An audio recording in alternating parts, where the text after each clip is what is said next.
ചേട്ടാ, കേരളവർമ്മ കോളേജിലെ വിദ്യാർത്ഥികളെ കാറിടിപ്പിച്ച് കൊല്ലാൻ ശ്രമിച്ചു എന്ന കേസിൽ കുറേ നാൾ ഒളിവിലായിരുന്ന മണവാളൻ എന്നറിയപ്പെടുന്ന മുഹമ്മദ് ഷഹീൻ ഷാ ഇക്കഴിഞ്ഞ ദിവസം തൃശ്ശൂർ വെസ്റ്റ് പോലീസിൻ്റെ പിടിയിലായിരുന്നു. ഇപ്പോൾ Thrissur first class judicial magistrate ഈ മണവാളൻ എന്നറിയപ്പെടുന്ന ഇയാളെ റിമാൻഡ് ചെയ്ത് ജയിലിലാക്കി. ജയിലിലേക്കുള്ള യാത്രയടക്കം റീലാക്കി സാമൂഹിക മാധ്യമത്തിൽ പ്രചരിപ്പിച്ചാണ് മണവാളൻ്റെ മുന്നോട്ടുള്ള യാത്ര. ജയിലിനുള്ളിൽ കയറിയ മണവാളൻ മാനസിക രോഗിയായി പ്രഖ്യാപിക്കപ്പെട്ടു. ജയിലിൽ നിന്ന് ആശുപത്രിയിലേക്ക് പോയിരിക്കുന്നു എന്നുള്ള വാർത്തകളാണ് പുറത്തു വരുന്നത്. ഇയാൾ ഈ ജയിലിലേക്ക് കൊണ്ടുവന്നപ്പോൾ തന്നെ നമ്മളാണ് സംസാരിച്ചതെന്ന് തോന്നുന്നു. അതോ ജോണേട്ടനോട് ആണോ എന്ന് എനിക്കറിയില്ല. നമ്മളിത് വിഷയം എടുത്തായിരുന്നു, ഈ മണവാളൻ്റെ വിഷയം എടുത്തായിരുന്നു. അപ്പോൾ അന്ന് തന്നെ ഞാൻ പറഞ്ഞു, ഇവൻ്റെ ജയിൽ ജീവിതം ഒരു റീലാക്കി മാറ്റുമെന്ന്. ഇവൻ അടുത്ത കണ്ടന്റ് ജയിൽ ജീവിതത്തിൽ ഇവന്റെ ജയിലിലേക്ക് പോകുന്ന വ്ളോഗർമാരെല്ലാവരും ഇത്തരത്തിൽ ജയിലിൽ എന്താണ് ഫുഡ്, ജയിലിലെ ഡെയിലി റൊട്ടീനൊക്കെ വീഡിയോകളായി പ്രഖ്യാപിക്കും. ഇതൊന്നുമല്ല, അതൊക്കെ കുറച്ച് പരിധിയുണ്ട്. ഇതങ്ങനെയൊന്നുമല്ല. ഇവൻ ജയിലിലോട്ട് പോകാൻ നേരത്തെ ഇവനെ പിടിച്ചുകൊണ്ട് വന്നു. തൃശ്ശൂർ ടൗൺ വെസ്റ്റ് പോലീസ് സ്റ്റേഷൻ്റെ ഷാഡോ ടീമാണ് പോയി പിടിച്ചുകൊണ്ട് വന്നത്. കുടകിൽ നിന്നാണ്. കുടകിൽ വെസ്റ്റ് പോലീസിൽ നിന്നുള്ള ഷാഡോ ടീമിനെ കൂടെ ഉൾപ്പെടുത്തിക്കൊണ്ട് തൃശ്ശൂർ പോലീസ് ജില്ലാ പോലീസ് മേധാവിയുടെ ടീമിലൂടെ ചേർന്നുകൊണ്ടാണ് അവർ പോയിട്ട് കുടകിൽ പോയി ഇവനെ കണ്ടെത്തി കൊണ്ടുവന്നത്. ഇവൻ കഴിഞ്ഞ 10 മാസമായിട്ട് ഒളിവിൽ കഴിഞ്ഞ് ഇവൻ എന്ത് ചെയ്യുന്നതെന്ന് വെച്ച് കഴിഞ്ഞാൽ, കഴിഞ്ഞ 10 മാസത്തിനിടെ കഴിഞ്ഞ 5 മാസവും ഇവൻ യൂട്യൂബിൽ വീഡിയോ ഇടുന്നുണ്ടായിരുന്നു. യൂട്യൂബിൽ ഇവൻ്റെ മണവാളൻ മീഡിയ എന്ന് പറയുന്ന ചാനലിനകത്ത് വീഡിയോസ് അപ്ലോഡ് ചെയ്യുന്നുണ്ടായിരുന്നു. അത് പഴയ വീഡിയോസ് വീണ്ടും അപ്ലോഡ് ചെയ്ത് യൂട്യൂബിലെ പ്രേക്ഷകരെ പിടിച്ചു നിർത്താനുള്ള ശ്രമം ഈ മണവാളൻ മുഹമ്മദ് ഷഹീൻ ഷാ നടത്തുന്നുണ്ടായിരുന്നു. അങ്ങനെയാണ് പിടിച്ചുകൊണ്ട് വന്നത്. കുടകിൽ നിന്ന് പിടിച്ചുകൊണ്ട് വന്ന് ടൗൺ വെസ്റ്റ് പോലീസ് സ്റ്റേഷനിൽ കൊണ്ടുവന്നപ്പോൾ പോലീസ് ഉദ്യോഗസ്ഥർ ചോദിച്ചു, നീ എന്തിനാണ് കുടകിൽ പോയതെന്ന്. അവൻ്റെ മറുപടി ദൃശ്യങ്ങളാൽ പുറത്തു വന്നിട്ടുണ്ട്, ദൃശ്യങ്ങളടക്കം പുറത്തു വന്നിട്ടുണ്ട്. കുടകിൽ നല്ല ക്ലൈമറ്റ്, അതുകൊണ്ട് ട്രിപ്പ് പോയതാണ്. ഒളിവിലിരിക്കാൻ പറ്റിയ സ്ഥലമാണ്. ട്രിപ്പ് പോയതാണ്, ഒളിവിലെന്നല്ല, ട്രിപ്പ് പോയതാണ് പോലും അവൻ. അങ്ങനെ ഇവൻ ഇത് ഒരു ആഘോഷമാക്കി മാറ്റി ഇങ്ങനെ പൊക്കോണ്ടിരിക്കുകയായിരുന്നു. അപ്പോൾ തൃശ്ശൂർ ജില്ലാ ജയിലിലേക്ക് ഇവനെ പോലീസ് മാറ്റി റിമാൻഡ് ചെയ്ത് തൃശ്ശൂർ ജില്ലാ കോടതി ഫസ്റ്റ് ക്ലാസ് JFM1 ഇവനെ റിമാൻഡ് ചെയ്ത് കളഞ്ഞു. 14 ദിവസത്തേക്ക് റിമാൻഡ് ചെയ്ത് ഇവനെ തൃശ്ശൂർ ജില്ലാ ജയിലിലേക്ക് മാറ്റി. ജില്ലാ ജയിലിൻ്റെ ഫ്രണ്ടിൽ ചെന്ന് എന്നതിന് ശേഷം ഇവൻ്റെ അഭ്യാസമായിരുന്നു. അവിടെ ചെന്ന് നിന്ന് ഇവൻ്റെ 2 സുഹൃത്തുക്കളുണ്ട്. അവർക്ക് ഇവൻ്റെ വീഡിയോ എടുക്കുന്നു. പോലീസുകാർ കൈയും കെട്ടി അവിടെ നിൽക്കുകയാണ്. പോലീസുകാർക്ക് ഈ ജയിലിൻ്റെ പരിധിയിൽ എത്തിക്കഴിഞ്ഞാൽ പിന്നെ പോലീസിന് റോഡില്ല. പിന്നെ എല്ലാം ജയിൽ അധികൃതരാണ്, അവരുടെ അതോറിറ്റിയാണത്. അവിടെ പിന്നെ പോലീസിന് റോളില്ല. ജയിൽ വകുപ്പിൻ്റെ ഏരിയ ആണത്. അപ്പോൾ അവിടെ ചെന്നപ്പോഴത്തേക്ക് അവിടെ ഡോർ തുറക്കുന്നതിന് സമയമുണ്ട്. അവിടെ എൻട്രി ചെയ്യണം. അതൊക്കെ കഴിഞ്ഞിട്ടാണല്ലോ ഡോർ തുറന്ന് കയറ്റിക്കൊണ്ട് പോകുന്നത്. ഈ ഒരു സമയപരിധി ഏകദേശം ഒരു 2-2.5 മിനിറ്റ് വരുന്ന സമയപരിധിക്കിടെ ഇവൻ അവിടെ കാട്ടിക്കൂട്ടിയ പരിപാടികൾ, അതായത് താൻ ചെയ്തിരിക്കുന്ന ക്രിമിനൽ കുറ്റത്തെക്കുറിച്ച് യാതൊരു ബോധ്യവും ഇല്ല എന്നുള്ള രീതിയിൽ 26 വയസ്സ് പ്രായമുണ്ട്. 26 വയസ്സെന്നൊക്കെ പറഞ്ഞാൽ അത്യാവശ്യം ബോധമുള്ള പ്രായമാണല്ലോ. ആ 26 വയസ്സുള്ള ഒരു ചെറുപ്പക്കാരന് താൻ 2 വിദ്യാർത്ഥികളെ ഇടിച്ച് പരുവമാക്കി ആശുപത്രിയിൽ മാസങ്ങളോളം കിടത്തിയത് ആളാണെന്നുള്ള ക്രൈമിന്റെ ഒരു ഇന്റൻസിറ്റി കാണിക്കുന്നില്ല. അവൻ ചെയ്ത ക്രൈം തന്നെ ശരിയാണ് എന്നുള്ള ധാരണയാണ് ആ രീതിയാണ് അവൻ കാണിക്കുന്നത്. പൊതുസമൂഹത്തിന് അവൻ കൊടുക്കുന്ന സന്ദേശം എന്ന് വെച്ച് കഴിഞ്ഞാൽ, എനിക്കിതൊന്നും ഒരു പ്രശ്നമേ അല്ല, ഇന്ത്യൻ ശിക്ഷാ നിയമവും BNS ഒന്നും എൻ്റെ കീഴിൽ വരുന്ന സാധനമല്ല, ഞാൻ യൂട്യൂബിൻ്റെ നിയമത്തിലും ഞാൻ ഇൻസ്റ്റഗ്രാമിൻ്റെ നിയമത്തിലുമാണ് ജീവിക്കുന്നത് എന്നുള്ള രീതിയിൽ ഇന്ത്യയുമായിട്ട് തന്നെ എനിക്ക് യാതൊരു ബന്ധമില്ലെന്നുള്ള, എന്തിനാ ലോകവുമായിട്ട് എനിക്ക് യാതൊരു ബന്ധമില്ലെന്ന രീതിയിലാണ് അവൻ ജീവിച്ചുകൊണ്ടിരിക്കുന്നത്. അങ്ങനെ അവനെ അവിടെ കിടന്ന് അഭ്യാസം കാണിച്ചു. അതിശക്തമായി ഞാൻ തിരിച്ചു വന്നിരിക്കുമെന്നൊക്കെ പ്രഖ്യാപിച്ച് പോലീസ് ഉദ്യോഗസ്ഥർ കൈയും കെട്ടി മിണ്ടാതിരുന്നു. 2 കോൺസ്റ്റബിൾമാരാണ്, പോലീസ് ഓഫീസർമാരാണ് അതിനെ കൊണ്ടുപോയത്. വലിയ അകമ്പടിയൊന്നും കൊടുക്കേണ്ട കാര്യമില്ലല്ലോ. അവൻ ഓടിക്കഴിഞ്ഞാൽ എവിടെ വരെ ഓടും? അവനെ പോലീസിൻ്റെ കൈ കിട്ടിയ സ്ഥിതിക്ക് അവൻ കൂടിക്കഴിഞ്ഞാൽ അവൻ ആ ഒരു 2 കിലോമീറ്റർ ഓടുമായിരിക്കും. അതിനുള്ളിൽ പോലീസ് വലയത്തിലാവും. അതുകൊണ്ട് പോലീസുകാർക്ക് മിണ്ടാതെ അവിടെ നിന്നു. അവൻ എന്തെങ്കിലുമൊക്കെ കാട്ടിക്കൂട്ടട്ടെ എന്ന് വിചാരിച്ച 2 പോലീസ് ഉദ്യോഗസ്ഥർ, അവരെ പോലും അപമാനിക്കുന്ന പരിപാടിയാണെന്നേ. സിവിൽ പോലീസ് ഓഫീസർമാരായ 2 ഉദ്യോഗസ്ഥർ യൂണിഫോമിൽ നിൽക്കുമ്പോൾ അവരുടെ മുമ്പിൽ കിടന്ന് ഇവൻ അഭ്യാസം. ഞാൻ അതിശക്തമായി സുഹൃത്തുക്കളുണ്ടെന്ന് തോന്നുന്നു ഇയാളുടെ വീഡിയോ 2 സുഹൃത്തുക്കൾ, 2 സുഹൃത്തുക്കളും പിന്നെ ഇവനൊപ്പം ഉണ്ട്. ഇവൻ അവിടെ കിടന്നിട്ട് അഭ്യാസവും ആകപ്പാടെ അലമ്പും ഒക്കെ ഉണ്ടാക്കി ഇവൻ ജയിലിനകത്ത് കയറിയപ്പോൾ ഇവന് മനസ്സിലായില്ല, കളി മനസ്സിലായില്ല. ജയിലിനകത്തുള്ള ആ മതിൽക്കെട്ടിന് പുറത്തുള്ള ലോകമല്ല ജയിലിനകത്ത്. ഇപ്പോൾ ഒന്ന് ആലോചിച്ച് നോക്കണം, 24 മണിക്കൂർ നമ്മളെ കൊണ്ടുപോയി ഈ റൂമിനകത്ത് ഇവിടെ ഇരിക്കാൻ പറഞ്ഞു കഴിഞ്ഞാൽ ഇരിക്കാൻ പറ്റൂ? 24 മണിക്കൂർ. ഇടയ്ക്ക് ഒരു 10 മിനിറ്റ് അല്ലെങ്കിൽ 20 മിനിറ്റ് രാവിലെ ഉച്ചയ്ക്കും വൈകിട്ടും പുറത്ത് വിടും. അത് കഴിഞ്ഞാൽ വൈകിട്ട് 7 മണിയാകുമ്പോഴത്തേക്ക് വൈകുന്നേരം ആകുമ്പോഴത്തേക്ക് ഇത് സെല്ലടയ്ക്കും. സെല്ല് പൂട്ടി കഴിഞ്ഞാൽ വൈകുന്നേരം നേരത്തെ രാത്രിക്കുള്ള ഭക്ഷണം തന്ന് സെല്ല് പൂട്ടും അവർ. സെല്ല് പൂട്ടിക്കഴിഞ്ഞാൽ അതിനകത്തിരുന്നോണം. അതിനകത്ത് ജയിലിനകത്തുള്ള ഒരു 10-12 പേര്, ചിലപ്പം പണ്ടൊക്കെയാണെങ്കിൽ 10-30 പേര് 40 പേരൊക്കെ ഒരു സെല്ലിനകത്തുണ്ടായിരുന്നു. ഇപ്പോൾ ഒരു 10-15 പേരുണ്ടെന്നാണ് എൻ്റെ അറിവ്. അങ്ങനെ കൊണ്ടുവന്ന് ഈ സെല്ലിനകത്ത് ഇരുത്തി കഴിഞ്ഞാൽ അവിടെ ഇരിക്കേണ്ടി വരും. അവിടെ വരുന്ന എന്താ പറയുക, യാതൊരു ബന്ധവുമില്ല. അവിടെ ഒരു ക്യാരം ബോർഡ് കാണും, പിന്നെ കുറച്ച് പുസ്തകങ്ങൾ അവിടെ സൈഡിൽ കാണും. ആ പുസ്തകങ്ങളൊന്നും ആരും എടുത്ത് വായിക്കാറില്ല. അങ്ങനെ മറ്റേ മഹാത്മാഗാന്ധിയുടെയും നെഹ്റുവിൻ്റെയൊക്കെ പുസ്തകങ്ങളാണ് അതിനകത്ത് കിടക്കുന്നത്. പത്രം വന്നാൽ പോലും വെട്ടി തുണ്ടാക്കിയിട്ടാണ് അതിനകത്ത് കൊണ്ടുവരാറുള്ളത്. ഒരു ക്രൈം കേസിലെ പ്രതി ആ ക്രൈം കേസുമായി ബന്ധപ്പെട്ട അയാളുടെ വാർത്തകൾ സംബന്ധിക്കുന്ന വിവരം അതിനകത്തുണ്ടെങ്കിൽ പത്രം കിട്ടുമ്പോൾ അത് വെട്ടി മാറ്റിയിട്ട് അവനത് കൊടുക്കത്തുള്ളവർ. അല്ലെങ്കിൽ ആ വിവരം പോലീസുകാർ വാർത്ത പറഞ്ഞു കൊടുക്കത്തേ ഉള്ളൂ, അല്ല ജയിൽ ഉദ്യോഗസ്ഥർ വാർത്ത പറഞ്ഞു കൊടുക്കത്തേ ഉള്ളൂ. അല്ലാതെ ഇതിനുള്ള അഭ്യാസമൊന്നും അവിടെ നടക്കില്ല. ഇതിനകത്ത് കയറിയപ്പോൾ ജയിൽ ചട്ടം ഉണ്ട് എന്നുള്ള കാര്യം ഇവൻ അറിയത്തില്ലായിരുന്നു. ഇവൻ ഈ യൂട്യൂബ് നിയമത്തിൽ ജീവിച്ചുകൊണ്ടിരുന്നതാണ്. അതിനകത്ത് കയറിയപ്പോൾ അവർ പിടിച്ച് മുടി അങ്ങ് വെട്ടി കളഞ്ഞു. ഇവൻ പച്ചയും മഞ്ഞയും ചുവപ്പും ഒക്കെ എന്താ സ്പെയിൻ്റെ പതാക പോലെ ഇത് കൊണ്ടു കിടന്നുകൊണ്ടിരുന്നത്. ഇവന് അകത്ത് കയറിയപ്പോഴത്തേക്ക് അവരിങ്ങോട്ട് പിടിച്ച് ഇതെല്ലാം അങ്ങ് വെട്ടി. അതായത് ഇവൻ്റെ അനുമതി വേണ്ട ജയിൽ ചട്ടപ്രകാരം. ശിക്ഷിക്കപ്പെട്ടവർക്ക് 1 മാസത്തിൽ, അതായത് സീരിയസ് ആയിട്ടുള്ള കുറ്റകൃത്യങ്ങൾ ഉൾപ്പെട്ടവർക്കൊക്കെ ജയിൽ ചട്ടം ബാധകമാണ്. ഇന്നോ നാളെ ഇറങ്ങുന്ന ഒരു 14 ദിവസത്തിനകത്ത് ഇറങ്ങാൻ പോകുന്ന ഒരുത്തനാണെങ്കിൽ അത് ബാധകമല്ല. അവർ ജയിൽ ചട്ടപ്രകാരം ഇളവുകൾ ലഭിക്കും. അല്ലാതെ ഇത്തരത്തിലുള്ള സീരിയസ് ക്രൈം, ഇവൻ്റെ വധശ്രമം, അറ്റംപ്റ്റ് ടു മർഡർ, അതുപോലെ തന്നെ ആക്രമിച്ച് ഗുരുതരമായി പരിക്കേൽപ്പിക്കൽ തുടങ്ങിയ വകുപ്പുകൾ ഇവൻ്റെ മുകളിൽ ചുമത്തിയിട്ടുണ്ട്. അപ്പോൾ ഇത് സീരിയസ് ആയിട്ടുള്ള കുറ്റമാണ്. അവരെന്ത് ചെയ്യുന്നത് വെച്ച് കഴിഞ്ഞാൽ ഇതെല്ലാം ഈ അഭ്യാസമെല്ലാം പുറത്തുനിന്ന് നോക്കിക്കൊണ്ടിരുന്നേ. അവരിതെല്ലാം കാണുന്നുണ്ടല്ലോ. ഇവൻ പുറത്ത് കാണിക്കുന്ന ഈ അഭ്യാസം മൊത്തം അകത്തിരുന്ന് ഇവർ കാണുന്നുണ്ടായിരുന്നു. അവരെന്ത് ചെയ്തു, പിടിച്ച് മുടി മൊത്തം വെട്ടിക്കളഞ്ഞു. മുടിയെല്ലാം വെട്ടിക്കളഞ്ഞപ്പോൾ ഇവനെ കണ്ടപ്പോൾ ഇവന് തന്നെ തിരിച്ചറിയാൻ വയ്യ, ഇത് ഞാനാണോ, ഇത് ആരാ ഈ കണ്ണാടി കാണുന്നതെന്നുള്ള രീതിയിലുള്ള, അതായത് ഫുള്ള് കിളി മാറിപ്പോയി. അതോടുകൂടി ഇവൻ്റെ എല്ലാ അഹങ്കാരവും ശമിച്ച് അതിനകത്ത് കിടന്ന അഭ്യാസങ്ങൾ കാണിക്കാൻ തുടങ്ങി. അതിനകത്ത് കിടന്ന് നിലവിളിക്കുക, മുടി വെട്ടരുതെന്ന് പറയാം. ബലമായിട്ടാണ് മുടി വെട്ടിച്ചെന്ന് കേട്ടു. അതിനകത്ത് പിടിച്ചിരുത്തി ബലമായിട്ട് 4 ഉദ്യോഗസ്ഥർ ചുറ്റും നിന്ന് പിടിച്ചിരുത്തിയിട്ടാണ് ജയിലിനകത്ത് ഇവൻ്റെ മുടി. അത് ജയിലിനകത്ത് മുടി വെട്ടുക എന്ന് പറയുന്നത് നമ്മൾ മറ്റേ ഇല്ലേ സലൂണിൽ പോയി വെട്ടുന്ന പോലെ AC-ക്കകത്തിരുത്തി ചാരിയിരുത്തിയൊന്നുമല്ല. അങ്ങോട്ട് പിടിച്ചിരുത്തും, ചടപടാന്ന് കണ്ടം തുണ്ടം വെട്ടിക്കളയും. കണ്ണം തുണ്ടം വെട്ടിക്കളയും. അതിന് പ്രത്യേകിച്ച് എല്ലാവർക്കും ഒരേ തരത്തിൽ വെട്ടുമ്പോൾ സ്റ്റൈലൊന്നും ഇന്ന സ്റ്റൈൽ വേണമെന്ന് പറഞ്ഞാൽ നടക്കുന്ന കാര്യം. ഇന്ന സ്റ്റൈലൊന്നും അവിടെ ഇല്ല. പിടിച്ചങ്ങോട്ട് ഇരുത്തുക, കണ്ടം തുണ്ടം വെട്ടിക്കളയുക. അതാണ് അവരുടെ ഒരു രീതി. പടവലങ്ങി അരിയുന്ന പോലെ അവർ അരിഞ്ഞു കളയും. അങ്ങനെയുള്ള രീതിയാണ് അവരുടെ ഇരിക്കുന്നത്. ഇതൊന്നും അറിയാതെയാണ് അവിടെ കിടന്ന് മതിലിൻ്റെ ഇപ്പുറത്ത് കിടന്ന് ഇത്രയും അഭ്യാസം കാണിച്ചില്ലായിരുന്നു ജയിലിനകത്ത് ഇത്രയും വലിയ പണി കിട്ടത്തില്ലായിരുന്നു. ഇത്രയും അഭ്യാസം കാണിച്ചത് കൊണ്ടാണ്. അതിൻ്റെ അകത്തെന്ന് വെച്ചാൽ അവരുടെ ലോകമാണത്. ജയിൽ അധികൃതരുടെ ലോകമാണ് അതിനകം.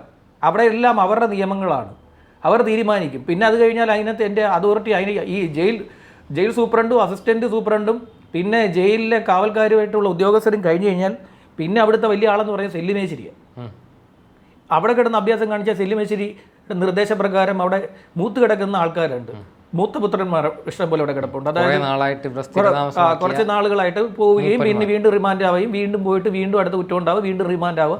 ഇങ്ങനെ റിമാൻഡായി പിന്നെ ശിക്ഷ മേടിച്ച സെൻട്രൽ ജയിലിൽ പോകും. സെൻട്രൽ ജയിലിൽ പോയി ശിക്ഷ കഴിഞ്ഞ് പുറത്തിറങ്ങും, അടുത്ത കേസ് ഉണ്ടാക്കും, അതിന് റിമാൻഡ് ആവും. ഇപ്പോൾ വീണ്ടും ജില്ലാ ജയിലിൽ വരും. ഇങ്ങനെ ജില്ലാ ജയിലും സെൻട്രൽ ജയിലുമായിട്ട് എല്ലാ കാലത്തും ഇങ്ങനെ ജീവിച്ചു പോകുന്ന കുറേ ആളുകൾ അവിടെയുണ്ട്. അവരുടെ അടുത്തൊക്കെ ഈ പറയുന്ന പോലെ കളി നടക്കില്ല. ഞാൻ മണവാളനാന്ന് പറഞ്ഞു കഴിഞ്ഞാൽ അവർക്ക് എന്തോ യൂട്യൂബ് എന്ന്, അവർക്ക് യൂട്യൂബ് ഇൻസ്റ്റാഗ്രാമും ഒന്നും ഇല്ല. എല്ലാം ഒരുപോലാണ് അതിനകത്ത്. അവർ പിടിച്ചടിയും കൊടുക്കും. പിന്നെ അവിടെ കിടന്ന് പിന്നെന്തോ ചെയ്യാനാ, അവിടെ കിടന്ന് ഭയങ്കര പ്രശ്നങ്ങളുണ്ടാക്കി, അവിടെ കിടന്ന് നിലവിളിച്ചു. പ്രശ്നങ്ങളുണ്ടാക്കിയെന്ന് വെച്ച് കഴിഞ്ഞാൽ അവിടെ കിടന്ന് നിലവിളിക്കുക, അവിടെ എന്താ പറയുക, കിടന്ന് ഉരുളുക, തറ കിടന്ന് ഉരുളുക, അങ്ങനെയുള്ള പരിപാടികളൊക്കെ കാട്ടിക്കൂട്ടി അനുഭവിച്ച സ്വാതന്ത്ര്യത്തിൽ നിന്ന് പുറത്തു വരുമ്പോൾ ഉണ്ടാകുന്ന മാനസിക വിഭ്രാന്തി അത് ഇത്രയും നാൾ വലിയ സ്വാതന്ത്ര്യത്തിൽ ജീവിച്ചുകൊണ്ടിരുന്നതാണല്ലോ. തന്നെ കാണാൻ ആളുണ്ട്. സ്വന്തം ഇഷ്ടപ്രകാരം പോയി ഒളിവിൽ താമസിച്ചു. ഒളിവിലല്ല, സുഖവാസത്തിന് പോയതാണ്, ട്രിപ്പ് പോയി അവിടെ പോയി താമസിച്ചു. ഇന്ത്യൻ ശിക്ഷാ നിയമം പുള്ളിക്ക് ബാധകമല്ലെന്ന് പുള്ളി വിചാരിച്ചു. അതെല്ലാം അങ്ങ് തീർത്തു കൊടുത്തവർ. അവരുടെ അടുത്ത് കളിക്കാൻ ചെന്നു. അവർ പിടിച്ച് മുടിയും വെട്ടി പറ്റ വെട്ടിച്ച് വിട്ടു. ഇപ്പോൾ ഉണ്ടാകുന്ന പുറത്തുനിന്ന് ജയിലിൻ്റെ അകത്തുനിന്ന് പുറത്തു വരുന്ന വാർത്ത, ഇവരുടെ ഇവൻ്റെ സുഹൃത്തുക്കളുണ്ട് പരാതി കൊടുത്തു. ഇവൻ്റെ വിവരം അറിഞ്ഞതിന് തൊട്ട് പിന്നാലെ ഇവനെ ഇപ്പം ഈ മാനസികാസ്വാസ്ഥ്യം കാണിച്ചതിനെ തുടർന്ന് തൃശ്ശൂരിലെ മാനസികാരോഗ്യ കേന്ദ്രത്തിലേക്ക് മാറ്റിയിട്ടുണ്ട്. അവിടെ കിടന്ന് പ്രശ്നം ഉണ്ടാക്കിയപ്പോൾ ഇവിടെ കൊണ്ടുവന്ന് ഈ മാനസികാരോഗ്യ കേന്ദ്രത്തിൽ ജയിലിൽ നിന്ന് വരുന്നവർക്ക് മാനസികാരോഗ്യ കേന്ദ്രവും ജയിലും ഒരുപോലെ. അവിടെയും പിടിച്ചടച്ചിട്ടേക്കും. അവിടെയും സെല്ലുണ്ട്.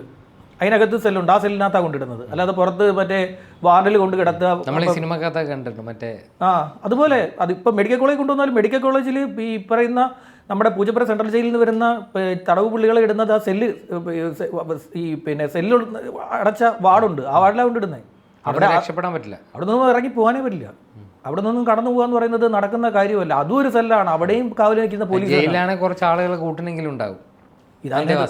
ഇത് പിടിച്ച് ഇത് പിന്നെ ഏകാന്ത തടവാണ്, അതിനകത്ത് കൊണ്ട് ഇട്ട് കളയും. അതിനകത്ത് കൊണ്ടിട്ടിട്ട് അതിനകത്ത് ട്രീറ്റ്മെൻറ്റ്.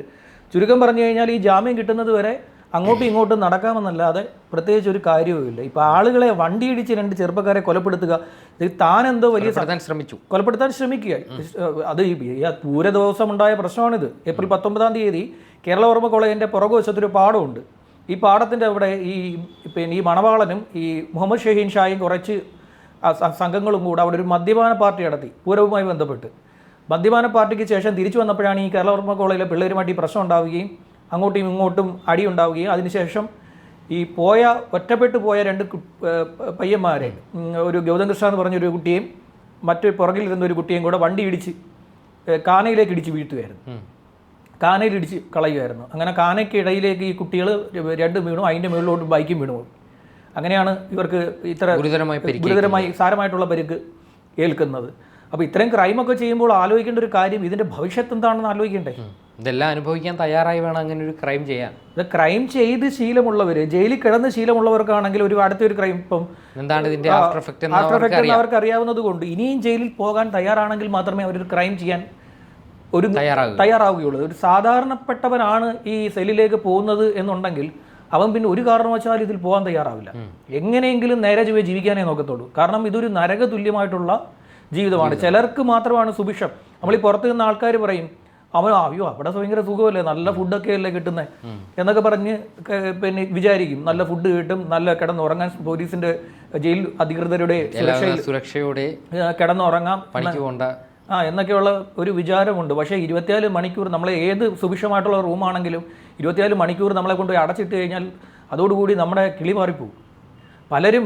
പല ആളുകളും സെല്ലിലേക്ക് പോയിട്ടുള്ള, അതായത് പാർട്ടി പ്രവർത്തനവുമായി ബന്ധപ്പെട്ട് സെല്ലിൽ പോയിട്ടുള്ളവർ പോലും രാഷ്ട്രീയത്തിൻ്റെ വലിയ നേതാക്കളല്ല, ഈ യുവജന നേതാക്കൾ ഇവിടെ ഈ പറയുന്ന പോലെ ഈ അടിപിടി കാര്യങ്ങളൊക്കെ നടത്തി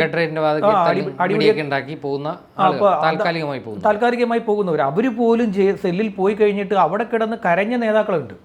സെല്ലിൽ കിടന്ന് എങ്ങനെയെങ്കിലും ഒന്ന് പുറത്തു വന്നാൽ മതിയെന്ന് ഡെയിലി അഡ്വക്കേറ്റിന് വേണ്ടി കാത്തിരിക്കുന്നവരുണ്ട്. അതായത് ഇവിടുന്ന് ഈ PDPP ആയി കഴിഞ്ഞാൽ ഇവിടുന്ന് ജാമ്യം കിട്ടത്തില്ല. എല്ലാ ദിവസവും ജനങ്ങൾക്കിടയിലൂടെ നടന്ന് പ്രവർത്തിക്കുന്ന ആളുകൾക്ക് പെട്ടെന്ന് ഒരു ഏകാന്ത തടവിന് കൊണ്ടിട്ട് കഴിഞ്ഞാൽ താങ്ങാൻ പറ്റില്ല. അതാണ് ഇവന് സംഭവിച്ചിരിക്കുന്ന ഒരു കാര്യം. അതാണ് ഇവന് സംഭവിച്ചിരിക്കുന്നത്. ഇവൻ ഈ പറയുന്ന പോലെ ഈ അവൻ്റെ പ്രവൃത്തിയിൽ നിന്ന് മനസ്സിലാവുന്ന ഒരു കാര്യം, അവൻ ലഹരി ഉപയോഗിക്കുമായിരുന്നു. അവൻ എന്തൊക്കെയോ തരത്തിലുള്ള ലഹരി ഉപയോഗിക്കുന്നു, അതിൻ്റെ ഒരു പ്രവർത്തനമാണ് അവൻ പിടിക്കപ്പെട്ടത്. കിട്ടാതെ വരുമ്പോൾ ഉണ്ടാകുന്ന പ്രശ്നങ്ങളുണ്ട്. അതെ, പ്രവർത്തനമാണ് പിന്നീടും നടത്തിയത്. അതുകൊണ്ടാണ് സ്റ്റേഷനിലൊക്കെ വന്നപ്പോഴും കൈകൂപ്പി കുപ്പിവെള്ളമൊക്കെ എടുത്ത് ആൾക്കാരെ കാണിക്കുകയും ക്യാമറയുടെ മുമ്പിൽ അഭിവാദ്യം ചെയ്യുകയും ഒക്കെ ചെയ്യുന്നത്. അത് അതിൻ്റെ ഒരു ആഫ്റ്റർ ആഘോഷമായിരുന്നു. പിടിയിലായി കഴിഞ്ഞും താൻ ഇവിടെ ഉണ്ട്. അത് ഈ ലഹരിയുടെ ഒരു സാധനം ഇങ്ങനെ തലയിൽ ഇങ്ങനെ കിടക്കുകയാണ്. അത് ഇറങ്ങി പൂർണ്ണമായിട്ടും തലേന്ന് ഈ സാധനം അങ്ങ് ഇറങ്ങിപ്പോയി കഴിഞ്ഞാൽ ബോധത്തിലേക്ക് വരുമ്പോൾ, അതെ റിയാലിറ്റിയിലേക്ക് വന്നു കഴിയുമ്പോൾ, റിയാലിറ്റിയിലേക്ക് വരുമ്പോൾ അതിനെ ഉൾക്കൊള്ളാൻ പറ്റത്തില്ല. റിയാലിറ്റിയിലേക്ക് വരുമ്പോൾ കാണുന്നത് എന്താണ്? ഒരു 4 ചുവരിൻ്റെ നടുക്കൊരു സെല്ലും ഈ പിന്നെ അതുമാണ് കാണുന്നത്. പുറത്ത് ജയിലിലെ ജീവനക്കാരും. അതൊരു വലിയ എന്താ പറയുക, ഈ പറയുന്ന ഒരു ഫാൻറ്റസി വേൾഡിൽ നിന്നും പുറത്തിറങ്ങി വന്ന് റിയാലിറ്റിയിലേക്ക് വരുമ്പോൾ ഒരാൾക്കുണ്ടാകുന്ന എല്ലാ പ്രശ്നവും ഉണ്ടാകും. 26 വയസ്സല്ല ഉള്ളൂ. 26 വയസ്സ് പ്രായം, അതൊരു കൊച്ചു പ്രായമാണ്. ഇപ്പം എന്താ പറയുക, യാഥാർത്ഥ്യത്തിലേക്ക് വന്ന് നിൽക്കുന്ന ഒരു പ്രായമാണ്. ഇപ്പം 10 പേര് അറിയുന്നുണ്ട്, നല്ല യൂട്യൂബ് വരുമാനമുണ്ട്, യൂട്യൂബിൽ നിന്ന് നല്ല വരുമാനം ലഭിക്കുന്നുണ്ട്. അതൊന്നും പോരാഞ്ഞിട്ട് ഇൻസ്റ്റയിൽ നിന്ന് വരുമാനം ലഭിക്കുന്നുണ്ട്. അങ്ങനെ സോഷ്യൽ മീഡിയയിൽ നിന്ന് നല്ലൊരു വരുമാനം ലഭിക്കുന്നുണ്ട്. ആ വരുമാനം ലഭിക്കുന്നത് അതൊരു ഭാഗ്യമായി കരുതിക്കൊണ്ട് അത് നല്ല രീതിയിൽ അതിനെ ഉപയോഗിക്കാൻ ശ്രമിക്കുകയാണെങ്കിൽ ഇത്തരത്തിലുള്ള അവസ്ഥ ഉണ്ടാവില്ല, ഇത്തരത്തിലുള്ള സാഹചര്യം ഉണ്ടാവില്ല. ഇതെടുത്ത് വെച്ച് അറുമാദിക്കാൻ നിന്ന് കഴിഞ്ഞാൽ കുറേ പണം ലഭിച്ചു. ഞാനിപ്പോൾ ഈ അടുത്തിടയ്ക്ക് കഴിഞ്ഞ ദിവസം ഒരു യൂട്യൂബറുടെ ഒരു വീഡിയോ കണ്ടു. അപ്പോൾ അദ്ദേഹം കർഷക വീഡിയോസ് ചെയ്തതിന് ശേഷം അദ്ദേഹം കുറച്ച് നോട്ടുകെട്ട് ആളുടെ കയ്യിലിരിപ്പുണ്ട്. അദ്ദേഹം ആ നോട്ടുകെട്ടുകളെ കാണിച്ചിട്ട് ചെയ്യുന്നതാണ് പുതിയ വീഡിയോ. ആ വീഡിയോയിൽ അദ്ദേഹം പറയുന്നുണ്ട്, എനിക്ക് ആദ്യമായിട്ട് കുറച്ച് പൈസ കിട്ടിയെന്നൊക്കെ പറഞ്ഞു. യൂട്യൂബിൽ നിന്ന് എനിക്ക് ആദ്യമായി പൈസ കിട്ടി, നിങ്ങളും ഇങ്ങനെയുള്ള വീഡിയോസൊക്കെ ചെയ്താൽ നിങ്ങൾക്കും പൈസ കിട്ടുമെന്നൊക്കെ പറഞ്ഞ് കുറച്ച് നോട്ടുകെട്ടുകൾ കാണിക്കും. ഒരു സാധാരണ മനുഷ്യൻ, ഒരു സാധു മനുഷ്യൻ. അങ്ങനെയുള്ള സാധാരണ മനുഷ്യരൊക്കെ ഇതിനകത്ത് ഉണ്ട്, ഈ സംവിധാനത്തിനകത്തുണ്ട്. അവർക്കൊക്കെ വരുമാനവും ലഭിക്കുന്നുണ്ട്, നല്ല പൈസയും ലഭിക്കുന്നുണ്ട്. അതിനൊക്കെ വാങ്ങി മര്യാദക്ക് ജീവിച്ചു പോകുന്ന, തൻ്റെ ജോലിയും നോക്കി ജീവിച്ചു പോകുന്ന ആളുകൾ. അതെ, ഇപ്പം ഇവൻ്റെ പ്രൊഫഷൻ നേരെ ചൊവ്വേ ചെയ്യാൻ പറ്റുന്ന സാധനമല്ല പ്രാങ്ക്. ഇവൻ ചെയ്ത് തല്ലുകൊള്ളുന്ന പരിപാടിയാണ് ഇരിക്കുന്നത്. ആ തല്ലുകൊള്ളുന്ന പരിപാടി ചെയ്യുന്ന എത്രയോ വേറെ യൂട്യൂബർമാരുണ്ട്, എത്രയോ യൂട്യൂബർമാർ ചെയ്യുന്നവരുണ്ട്. ഇപ്പം ഇത് ആദ്യം കൊണ്ടുവരുന്നത് സൂര്യ ടി വിയിലാണെന്ന് എൻ്റെ ഓർമ്മ. സൂര്യ ടി വിയാണ് ആദ്യം ഈ സാധനം കൊണ്ടുവരുന്നത്. അവർക്ക് ചെയ്ത് വന്നപ്പോൾ ഇത് വൾഗറാക്കുന്നില്ല. അങ്ങനെ വൾഗറാക്കിയ പരിധി വിട്ട് പോകുന്നില്ല. അതിപ്പോൾ നടന്നു വരുന്ന പെൺകുട്ടികളുടെ ബാക്കിൽ അടിക്കാൻ, കൈവച്ച് അടിക്കാനൊക്കെയുള്ള ആക്ഷൻ കാണിക്കുന്ന അത്തരം വൾഗറായിട്ടുള്ള പ്രവൃത്തികളൊന്നും ഈ പറയുന്ന അവരാരും ചെയ്യുന്നത് ഞാൻ കണ്ടിട്ടില്ല. കൂടിപ്പോയി കഴിഞ്ഞാൽ വഴിയെ വരുന്ന പിന്നെ ഈ പറയുന്ന പ്രായം 18 വയസ്സ് കഴിഞ്ഞ പെൺകുട്ടികളോട് പരിധി വിട്ട് പോകുന്നില്ല. ഇത്തിരി ഒരു 10-20 വയസ്സൊക്കെ ഉള്ള പെൺകുട്ടികളോട് ആൻറ്റി എന്ന് പോയി വിളിക്കുന്ന ഒരു പരിപാടി, അതുവരെയൊക്കെ അതാണ് അവരുടെ ഏറ്റവും കടന്ന കയ്യിൽ അവർ ചെയ്തിട്ടുള്ള ഒരു സാധനം. അല്ലാതെ ഞാനങ്ങനെ ഒരു അവരുടെ പ്രാങ്കൊന്നും ഇങ്ങനെ കണ്ടിട്ടില്ല. ഇത് വല്ലാത്തൊരു വൾഗറായിട്ടുള്ള പരിപാടികൾ. സ്കൂൾ കുട്ടികളുടെ അടുത്ത് നടന്നു വരുന്ന സ്കൂൾ കുട്ടികളെ ചെന്നിട്ട് ബാക്കിൽ അടിക്കാൻ കൈയും കൊണ്ട് നീട്ടിക്കൊണ്ട് ചെന്ന് കഴിഞ്ഞാൽ കുട്ടികൾക്ക് എന്താ, കുട്ടികൾ ഭയപ്പെടുന്നിട്ട് പോകില്ലേ? കുട്ടികൾ ഭയപ്പെട്ട് പോകുമല്ലോ. അപ്പോൾ ഇങ്ങനെയുള്ള പ്രവൃത്തികളൊക്കെ ചെയ്തിട്ട് ഇത് ഒരു വലിയ അംഗീകാരമാണ്, എനിക്ക് ഇത് കിട്ടിയ ഒരു കിരീടമാണിത്, ഞാനിത് തലയിൽ വെച്ചുകൊണ്ട് നടക്കുമെന്ന് പറഞ്ഞാൽ എങ്ങനെ ശരിയാവുക? ഏതായാലും അകത്ത് പോയപ്പോൾ അവർ നല്ല പണി പോലീസിനോട് കാണിച്ച എന്താ പറയുക കോപ്രായങ്ങൾക്ക് ജയിൽ വകുപ്പ് നല്ല മറുപടി തിരിച്ചു വെച്ചു കൊടുത്തു. ഇനിയിപ്പോൾ മുടിയൊക്കെ ആ പരുവായി വരെ ഇങ്ങനെയുള്ളവരുടെ മുടി വെട്ടി ഇവർക്ക് ഭയങ്കര പ്രശ്നമാണ്. ഈ മുടിയൊക്കെ വളർത്തി കാണുന്ന കാലം തൊട്ട് അങ്ങനെ തന്നെ മുടിയൊക്കെ വളർത്തി ഇത് കളറൊക്കെ ചെയ്തിട്ട് നടക്കുന്ന ചെറുപ്പക്കാരില്ലേ, ഇവരെ പിടിച്ചുകൊണ്ട് മുടി വെട്ടിയ വലിയ പ്രശ്നമാണ്. മുടി വെട്ടി കഴിഞ്ഞ ഒരു വലിയ പ്രശ്നമാണ്. അവിടെ ഒരു സ്കൂൾ കുട്ടിയെ മുടി വളർത്തി നടക്കുമായിരുന്നു. അപ്പോൾ ഈ സ്കൂളിലെ അധികൃതർ പറഞ്ഞു ഇനി ഇങ്ങനെ വന്നാൽ സ്കൂളിൽ കയറ്റില്ല എന്ന് പറഞ്ഞു. രക്ഷകർത്താക്കളുടെ അടുത്ത് പറഞ്ഞു ഇവനോട് പറയാതെ ഇവനെ കൊണ്ട് ഷോപ്പിങ്ങിന് പോകാമെന്ന് പറഞ്ഞ് കൊണ്ടുപോയിട്ട് കയറ്റി മുടി വെട്ടിക്കാൻ നോക്കി. ഇറങ്ങി ഓടിക്കളഞ്ഞു. ഇവൻ ഇറങ്ങി ഓടിക്കളഞ്ഞു. ഒരു ദിവസം മിസ്സിങ് ആയിരുന്നു. നമ്മളൊക്കെ പലരും വാർത്ത കൊടുത്തതാണ്. ഈ സ്കൂൾ കുട്ടി അവൻ്റെ അടിസ്ഥാനപരമായിട്ട് സ്കൂൾ വിദ്യാർത്ഥിയെ കാണാനില്ല എന്നായിരുന്നു എല്ലാവരും വാർത്ത കൊടുത്തത്. അതിൻ്റെ അടിസ്ഥാനപരമായിട്ടുള്ള കാരണം ഇവനെ മുടി വെട്ടിക്കാൻ കൊണ്ടുപോയി ഇറങ്ങി ഓടിയതാണ്. പക്ഷെ നമുക്കത് ഈ സ്കൂൾ കുട്ടി ആയതുകൊണ്ടും ഇവൻ്റെ ഫോട്ടോയും വിവരങ്ങളും ഒക്കെ സ്വകാര്യത മാനിച്ചുകൊണ്ട് ആ വിവരം നമുക്ക് ചില വിവരങ്ങൾ നമുക്ക് പുറത്തുവിടാൻ പറ്റില്ലല്ലോ. ഇവനെ മുടിവെട്ടാൻ കയറ്റിപ്പോൾ ഇറങ്ങി ഓടിക്കളഞ്ഞതാണ്. ഒരു ദിവസം അവനെ കാണാനില്ലായിരുന്നു, പിറ്റേന്ന് അവനെ കിട്ടിയത്. അവൻ മുങ്ങിക്കളഞ്ഞു. അതുകൊണ്ട് ഇങ്ങനെയുള്ള എന്താ പറയുക, ഇതൊക്കെ വളരെ ഇതായിട്ട് നടക്കുന്നവർക്ക് ഇങ്ങനെയൊക്കെ സംഭവിക്കുമ്പോൾ അവർക്ക് ഭയങ്കരമായിട്ട് അത് വളർത്തുന്നതൊന്നും ഒരു തെറ്റാണെന്ന് ഞാൻ പറയുന്നില്ല. പക്ഷേ ഇത് പണിയാണ്. ഈ പണി അതായത് അങ്ങോട്ട് ഈ പറയുന്ന കോപ്രായങ്ങൾ കാണിക്കാൻ ചെന്ന് കഴിഞ്ഞാൽ ഇങ്ങോട്ട് അതിൻ്റെ ഇരട്ടി അവർ തരും. അവർക്ക് ഇതിൻ്റെയൊക്കെ അപ്പുറം അറിയാം. ഇപ്പോൾ ജയിൽ സൂപ്രണ്ട് മണവാളനെ മാത്രമല്ല കണ്ടിട്ടുള്ളത്, അവർ മണവാളനെ ഒന്നുമല്ല, അവർ മണവാളൻ്റെയൊക്കെ 10 ഇരട്ടിയുള്ള ടീമുകളെ കണ്ടിട്ട് അവിടെ ഇരിക്കുന്നത്. അവർ പോലീസിനോട് കളിച്ചത് മൊത്തം കണ്ടുകൊണ്ടിരുന്നു. എന്നാൽ നീ ഈ 4 ചുവരിൻ്റെ അകത്തോട്ട് ഇനി കയറാൻ ഉള്ള മതിലിൻ്റെ അകത്തോട്ട് ഇനിട്ട് കയറട്ടെ എന്ന് പറഞ്ഞതോടെ യൂട്യൂബിൻ്റെ ലോകം മാറി റിയാലിറ്റി വന്ന് മുന്നിൽ നിന്നു. പിന്നെയുള്ള പണികളൊക്കെ അവിടെ പ്രത്യേകമായിട്ടുള്ള രീതികളാണല്ലോ. അവിടെ ഇപ്പം ഒരാളെ ഉപദ്രവിക്കണം എന്ന് അവർക്കൊരു തോന്നലുണ്ടെങ്കിൽ അവർ നല്ല രീതി ഉപദ്രവിക്കും. അവർ എന്ത് ചെയ്യുന്നു വെച്ച് കഴിഞ്ഞാൽ ഈ പറയുന്ന പോലെ ഈ കോടതിയിലൊക്കെ കൊണ്ടുപോയി തിരിച്ചു വരുമ്പോൾ ഉപദ്രവിക്കണം എന്ന് പ്ലാൻ ചെയ്തിട്ടുണ്ടെങ്കിൽ അവരെന്ത് ചെയ്യുന്നു വെച്ച് കഴിഞ്ഞാൽ ഇനി അകത്ത് കയറാൻ പറഞ്ഞിട്ട് ഇവ എന്തെങ്കിലുമൊക്കെ ശരീരത്തിൽ ഒളിപ്പിച്ച് കൊണ്ടുവന്നിട്ടുണ്ടെന്നൊക്കെ പറഞ്ഞ് അവിടെ ഇരുത്തും. ഡ്രസ്സ് അഴിച്ചിട്ട് അവിടെ ഇരിക്കേണ്ടി വരും. അങ്ങനെയുള്ള പരിപാടികൾ ഇവരുടെ കയ്യിലുണ്ട്. അവരോടാണ് വാതിക്കൽ നിന്ന് അവിടെ നിന്ന് അഭ്യാസം കാണിച്ചത്. ഏതായാലും പുറത്തിറങ്ങി ജാമ്യം ലഭിച്ച് പുറത്തിറങ്ങി നല്ല രീതിയിൽ മുന്നോട്ട് പോവുക. നല്ല ഒരുപാട് പ്രേക്ഷകരുണ്ട്. തെറ്റുകൾ തിരുത്തി മുൻപോട്ട് പോകാൻ എല്ലാവർക്കും ഒരു അവസരം കിട്ടും. ഇതൊരു അവസരമായി കരുതി പുറത്തിറങ്ങി വീഡിയോ ചെയ്യുന്നതൊന്നും ഒരു തെറ്റോ കാര്യങ്ങളോ ഒന്നുമില്ല. പ്രാങ്ക് വീഡിയോ ചെയ്യുന്നത് ആൾക്കാരെ എൻ്റർടൈൻ ചെയ്യുന്നുണ്ടെങ്കിൽ അത് ചെയ്യുന്നതിന് കുഴപ്പമില്ല. പക്ഷേ കൊച്ചുകുട്ടികളുടെ മുന്നിൽ അഭ്യാസങ്ങൾ കാണിക്കാൻ പോകാതിരിക്കുക. അത് അങ്ങനെ അഭ്യാസങ്ങൾ കാണിക്കാൻ പോയി കഴിഞ്ഞാൽ പോക്സോ ആവും. വീണ്ടും അകത്ത് കയറേണ്ടി വരും. ഇപ്പം കയറിയതുപോലെ ആയിരിക്കത്തില്ല. പോക്സോയിൽ കയറിയ ജാമ്യം കിട്ടത്തില്ല. ഇപ്പം കുറച്ച് ദിവസം ഒരു 10-40 ദിവസം കിടന്നാൽ ഇപ്പം ജാമ്യം കിട്ടാൻ സാധ്യതയുണ്ട്. പക്ഷേ പോക്സോയിൽ കയറി കഴിഞ്ഞാൽ ജാമ്യമേ കിട്ടത്തില്ല, അവിടെ കിടക്കേണ്ടി വരും.